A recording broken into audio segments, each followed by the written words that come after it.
हाय, मैं हेमराज गुप्ता स्वागत करता हूं आप सभी का आपके यूट्यूब चैनल ई पाठशाला में। आज हम लोग प्रतिशत के नेक्स्ट टॉपिक के बारे में चर्चा करेंगे, जिसका नाम होगा घोल तथा प्रतिशत में वृद्धि अथवा कमी। परीक्षा के व्यू से ये टॉपिक भी बहुत ही इंपॉर्टेंट है, तो वीडियो को स्किप मत करिएगा और एंड तक वीडियो जरूर देखिए ताकि पूरा ये आपको समझ में आ सके। तो आगे बढ़ते हैं वीडियो की तरफ। तो सबसे पहले हम लोग घोल के बारे में पढ़ेंगे, ठीक है। घोल को समझिएगा कि घोल क्या होता है। तो घोल संबंधित जो भी प्रश्न पूछे जाते हैं, इसमें घोल में 2 या 3 मिश्रण होते हैं, ठीक है। अधिकतर क्वेश्चन 2 मिश्रणों पे होते हैं। जैसे कि मान लीजिए कि चीनी और पानी का अगर आप घोल बना रहे हैं और उसमें अगर चीनी का अमाउंट यानी चीनी का प्रतिशत 20% होगा, तो आपको खुद सोचना होगा कि पानी का प्रतिशत 80% होगा। यानी अगर पानी का प्रतिशत 40% होगा तो चीनी का प्रतिशत 60% होगा। तो सबसे पहली बात घोल में ये आपको समझना है। उसके बाद इसके बाद सारे प्रश्नों को आप सॉल्व कर सकते हैं। और घोल के जो भी प्रश्न हैं हम लोग इसको बेसिक तरीके से देखेंगे कि बेसिक तरीके से इसको कैसे हल किया जाता है। बिल्कुल ही टाइम नहीं लगेगा और इस प्रकार समझिएगा ताकि कि आप कभी भूल ना पाए, ठीक है। तो चलिए आगे बढ़ते हैं और क्वेश्चन नंबर 1 देखते हैं हम लोग। क्वेश्चन नंबर 1 स्क्रीन पे देखिएगा और एक बार पढ़ते हैं क्वेश्चन नंबर 1 को।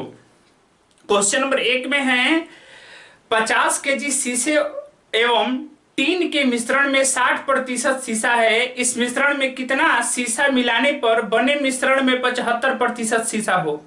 आप देखिएगा कि ये प्रश्न बहुत ही ज्यादा इंपॉर्टेंट हो जाता है और इसी प्रश्न में कहीं ना कहीं जो स्टूडेंट होते हैं कंफ्यूजन में आ जाते हैं। तो आज अपना कंफ्यूजन बिल्कुल क्लियर करिए और कभी भी इस प्रश्न में गलती मत करिएगा।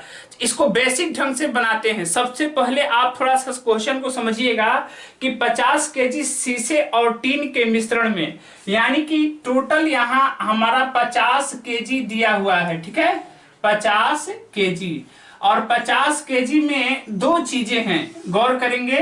50 केजी में 2 चीजें हैं। एक है आपका 60% शीशा। देखिए अब 2 चीजें हैं लेकिन बात एक की गई है, 60% शीशे की बात की गई है। तो आपको खुद से समझना है कि अगर 60% शीशा हो गया तो टीन की मात्रा 40% होगी। यानी कि यहां हम लिख सकते हैं शीशा जो हमारा है इसमें ये कितना परसेंट है, 60%। तो 60% जब शीशा हो गया तो टीन की मात्रा हमारा कितनी होगी, 40% होगी। ये बात समझिएगा, ठीक है। शीशा है 60% मिश्रण में तो टीन की मात्रा 40% होगी। अब यहाँ पे इस प्रतिशत को हम केजी में निकालते हैं। तो 50 का 60% जब आप हल करिएगा तो 50 का 60% जब निकाल देंगे, समझिएगा यहाँ पे 50 का 60%, 6 5 30, यानी कि कितना केजी होगा, 30 केजी। यानी कि इस मिश्रण में 30 केजी आपको क्या है, शीशा है, ठीक है। उसके बाद देखते हैं ये 40% टीन है तो 50 का 40% 5 के ये हो गया 20 केजी। यानी कि 20 केजी आपका क्या हो गया, आपका हो गया 20 केजी टीन और शीशा हो गया 30 केजी।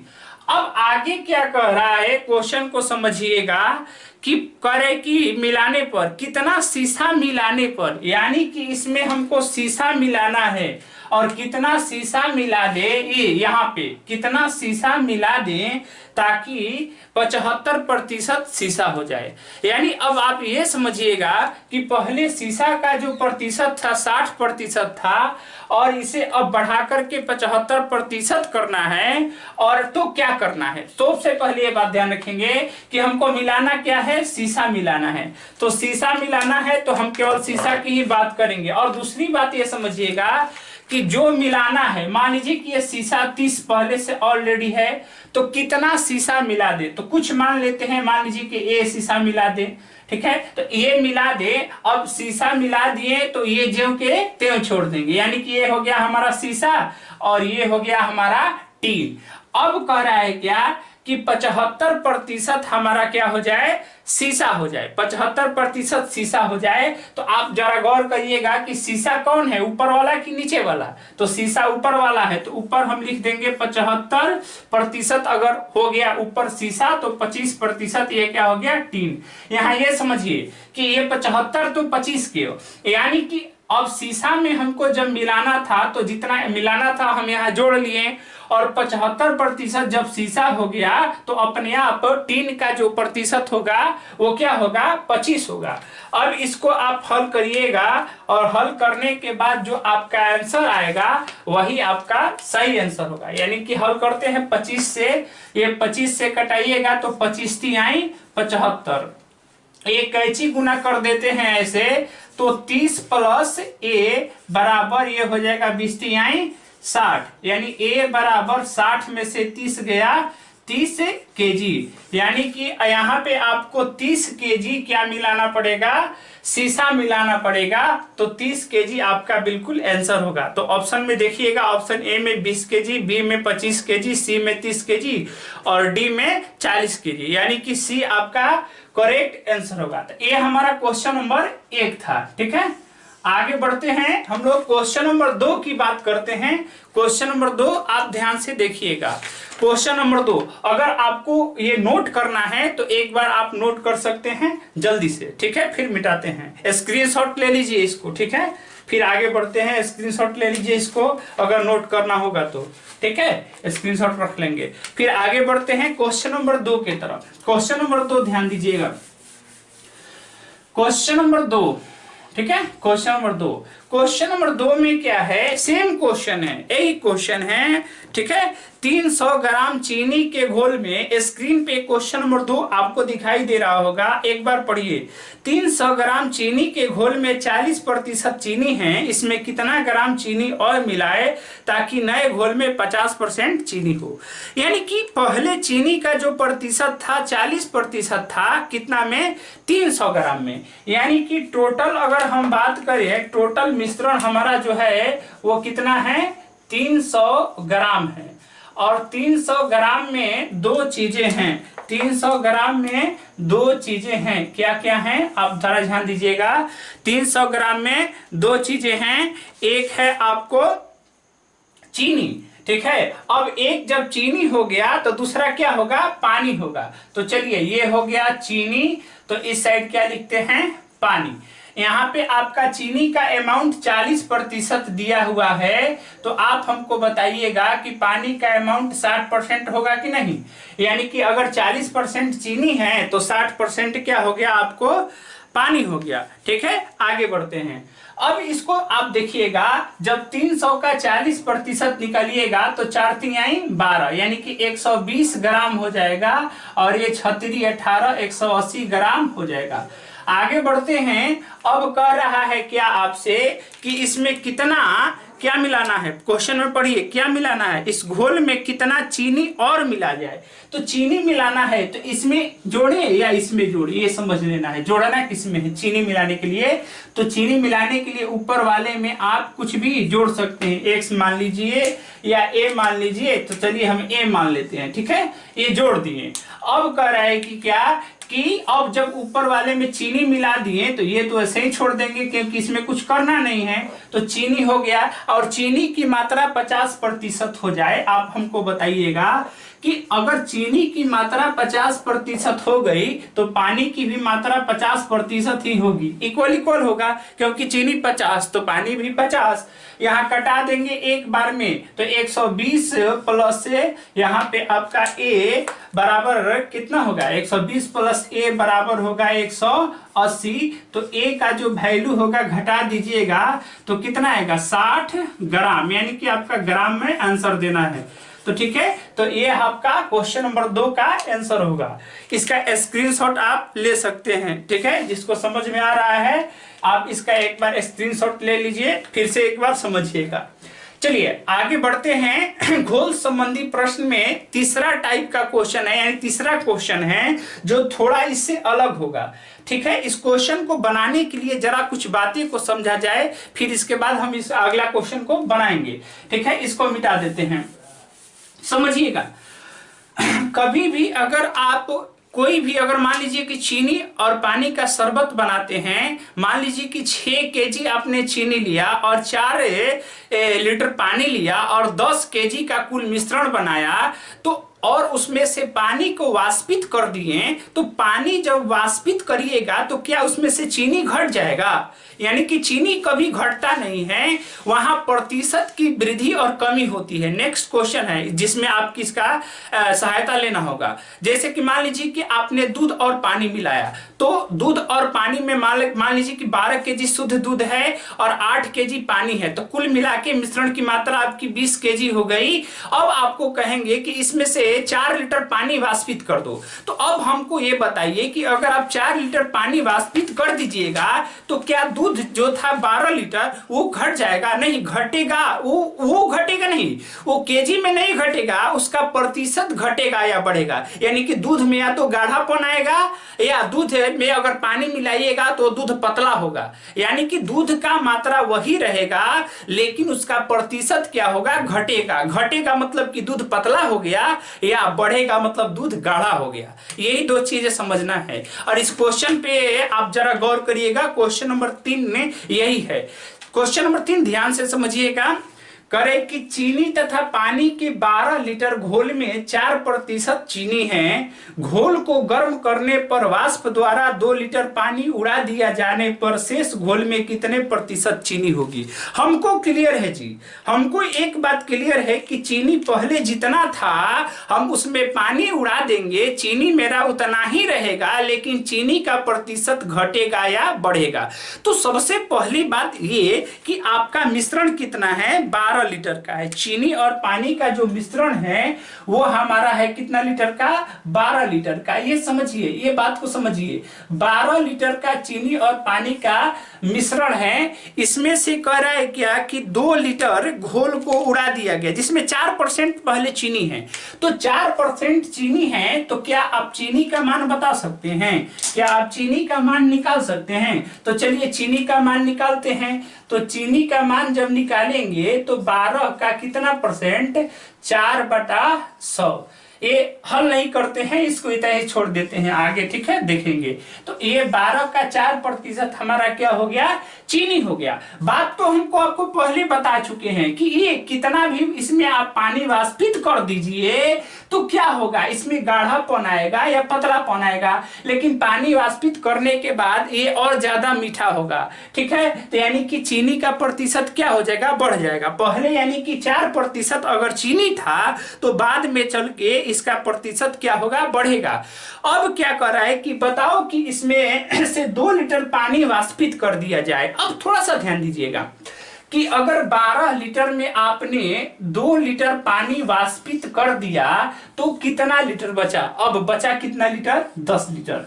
और इसी 10 लीटर में आपको चीनी का प्रतिशत बताना है कि कितना प्रतिशत हमारा चीनी है, ठीक है। तो चलिए मान लेते हैं कि इस 10 में हमारा जो चीनी का प्रतिशत है 100 मान लेते हैं कि 10 में हमारा चीनी का प्रतिशत 1/100, लेकिन चीनी का प्रतिशत तो बढ़ रहा है लेकिन चीनी वही रहेगा। दैट मीन्स कि चीनी जितना पहले था उतना ही चीनी रहेगा। चीनी का भले ही प्रतिशत बढ़ जाए, यानी दूध में आप पानी मिला दीजिएगा, भले ही दूध पतला हो जाएगा लेकिन उसमें से दूध घटेगा बढ़ेगा नहीं। तो ये लिख देंगे कितना? 12 गुने 4/100। 100 कैंसिल कर दीजिएगा, हल करिएगा तो ये 48/10, यानी कि आपका जो x का वैल्यू आएगा वो कितना आएगा? 48 में आप 10 से भागा करेंगे तो 4.8 अब प्रतिशत। अब समझ लीजिए, यहाँ पे आप समझिए कि पहले कितना प्रतिशत था? 4% चीनी था, लेकिन अब चीनी का प्रतिशत बदल के कितना प्रतिशत हो गया? 4.8% हो गया। दूसरी बात ये ध्यान रखिएगा कि अक्सर ये परीक्षा में क्वेश्चन पूछे जाते हैं घोल से संबंधित, तो इसको आप कम से कम स्क्रीनशॉट ले लें, क्वेश्चन को लिख लें और एक बार खुद से बनाकर समझ लें, ताकि जब प्रश्न आप खुद बनाए, खुद डील करें क्वेश्चन को, तो आपको किसी प्रकार की परेशानी नहीं हो। और कोई भी प्रॉब्लम हो तो कमेंट बॉक्स में हमें जरूर बताएं।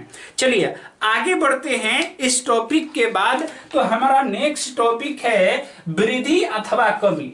तो कहां पर वृद्धि अथवा कमी, ये बिल्कुल ही इजी टॉपिक है, हर कोई जानता है इस टॉपिक के बारे में, ठीक है।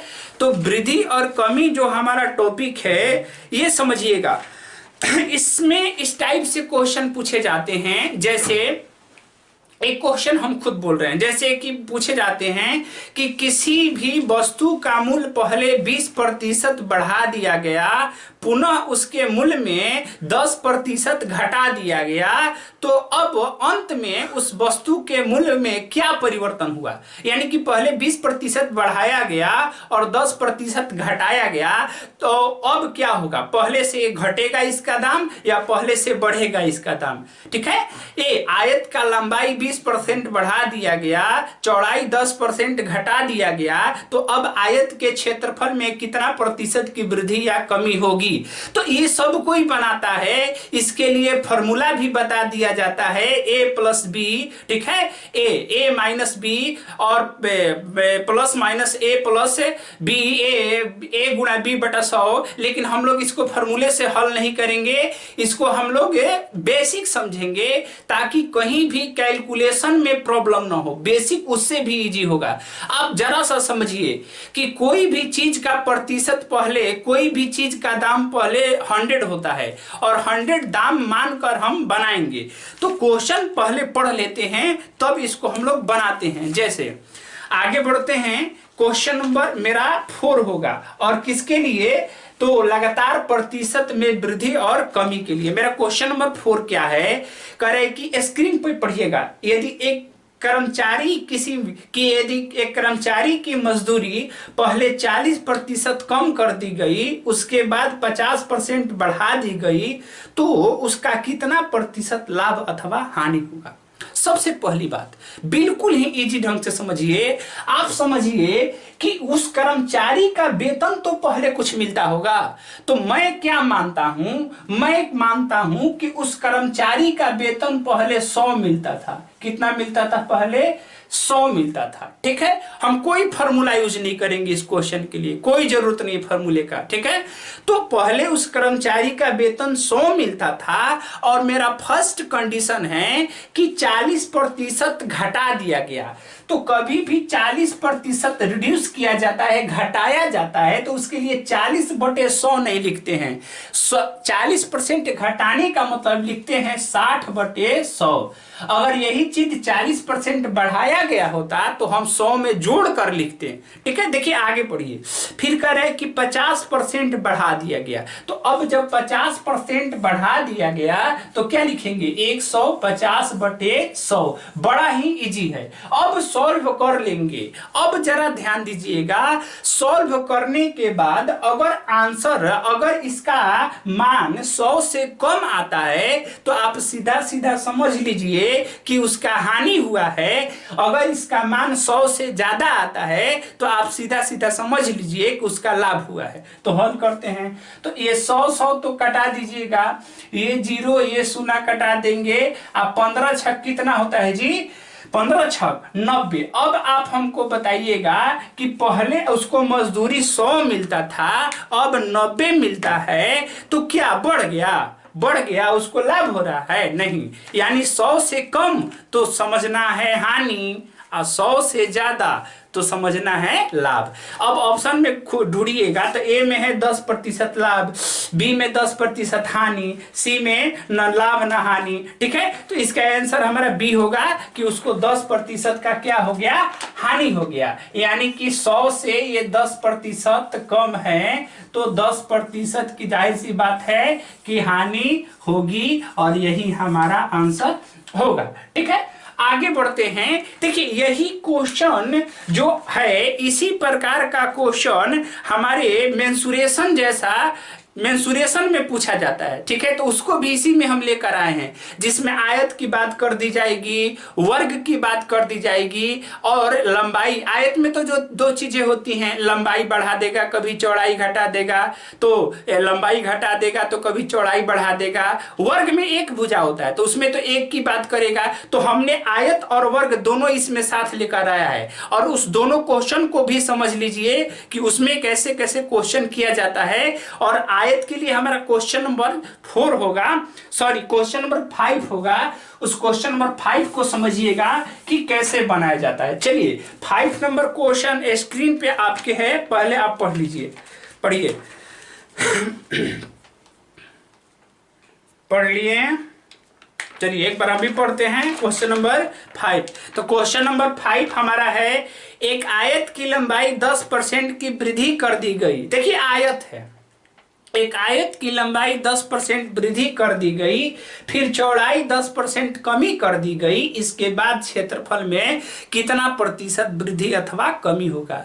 हम इसके लिए ट्रिक इसलिए नहीं बता रहे हैं कि वो सब कोई बताता है, ठीक है।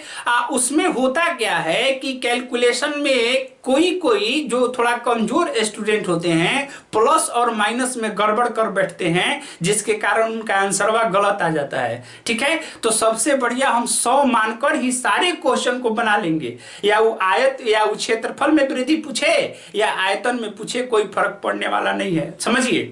तो एक आयत की लंबाई 10% की वृद्धि कर दी गई, तो सबसे पहले आप मान लीजिएगा कि आयत का क्षेत्रफल क्या है। तो आयत का क्षेत्रफल 100 है, आयत के लंबाई 10% की वृद्धि कर दी गई, तो क्या लिखेंगे 110 बटे 100। यहां प्लस माइनस कहीं भी कंफ्यूजन नहीं होगा। आप फिर कह रहे कि चौड़ाई में 10% की कमी कर दी गई, तो 90 बटे 100। अब इसको हल कर लीजिएगा, 100 से कम आएगा तो समझिए कि क्षेत्रफलवा घट गया है, और 100 से ज्यादा आएगा तो समझिए कि क्षेत्रफलवा बढ़ गया है। तो अब देखिए 100 कटा दीजिए, ये 0 कटा दीजिए, तो आ गया 99। तो आप तो समझ गए हैं कि क्षेत्रफलवा बढ़ा है कि घटा है, यानी कि 100 से 99 हो गया तो क्षेत्रफल कमी हुई है। और क्षेत्रफल में कितनी प्रतिशत की कमी हुई है जी? 1% की कमी हुई है, यानी कि क्षेत्रफल में 1% की क्या हुई है? कमी हुई है। अब आप ऑप्शन ढूंढिएगा, तो ऑप्शन बी में है आपका 1% की कमी। ये था हमारा क्वेश्चन नंबर 5। लेकिन यही क्वेश्चन अगर हमारे वर्ग में पूछा जाए, जरा ध्यान दीजिएगा, इसमें तो दो चीजें मिल गई, लंबाई चौड़ाई, लंबाई चौड़ाई, लंबाई चौड़ाई, तो 2 बार रख दिए। लेकिन वर्ग में लंबाई चौड़ाई तो नहीं कहेगा, सीधा भुजा कहेगा, क्योंकि सब भुजा इक्वल होता है, लंबाई भी इक्वल होता है, चौड़ाई भी इक्वल होता है। तो वहां आप समझ लीजिए वहां क्या करना है। तो क्वेश्चन नंबर हमारा देखिएगा, क्वेश्चन नंबर 6। क्वेश्चन नंबर 6 पढ़ते हैं, किसी वर्ग की प्रत्येक भुजा में 30% की वृद्धि करने पर क्षेत्रफल में कितने प्रतिशत की वृद्धि होगी। जाहिर सी बात है कि अब भुजा में वृद्धि करेंगे तो क्षेत्रफल में भी क्या होगी?